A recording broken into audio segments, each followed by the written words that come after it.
부동산 시장에서 대출 규제와 고금리에 발목 낀 사람들이 눈을 돌린 곳은 소형 저가 아파트입니다. 올해 1월부터 5월까지 서울에서 이뤄진 아파트 매매 건수는 7,900여 건. 이 가운데 전용 면적 40제곱미터 이하 매매 비중이 5채 가운데 1채를 차지하는 것으로 집계됐습니다.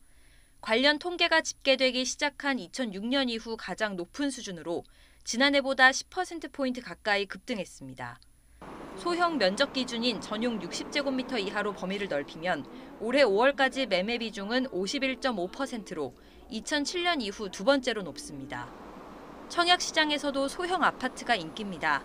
올해 상반기 전용 60제곱미터 미만 소형 아파트의 1순위 청약 경쟁률은 27.3대 1로 지난해 상반기보다 3배가량 높은 것으로 나타났습니다. 이자에 대한 부담, 또 주택가격의 고점 인식, 그리고 경기에 대한 불투명성이 높아지면서 실수요자 위주로 주택시장이 형성되면서 나타난 현상입니다. 부동산 시장이 전반적으로 가라앉으면서 깡통 전세 우려는 점차 커지고 있습니다. 최근 집값이 약세를 보이는 가운데 임대차법 시행으로 전세값이 크게 올라 전세값이 매매 가격을 웃도는 현상이 확산하고 있는 겁니다. 올 상반기 매매와 전세 거래 모두 한 번씩이라도 있었던 2만 9천여 건 가운데 평균 전세값이 매매 가격을 추월한 사례는 7.7%로 조사됐습니다. 이미 깡통 전세 상태에 놓였거나 그럴 위험이 있다는 뜻입니다.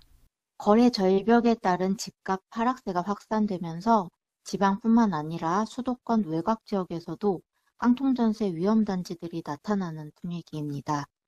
이 여파로 전세 보증금을 반환하지 못하는 사고도 늘어나는 추세여서 집값이 더 하락하면 세입자들의 피해가 그만큼 커질 거란 우려가 나옵니다.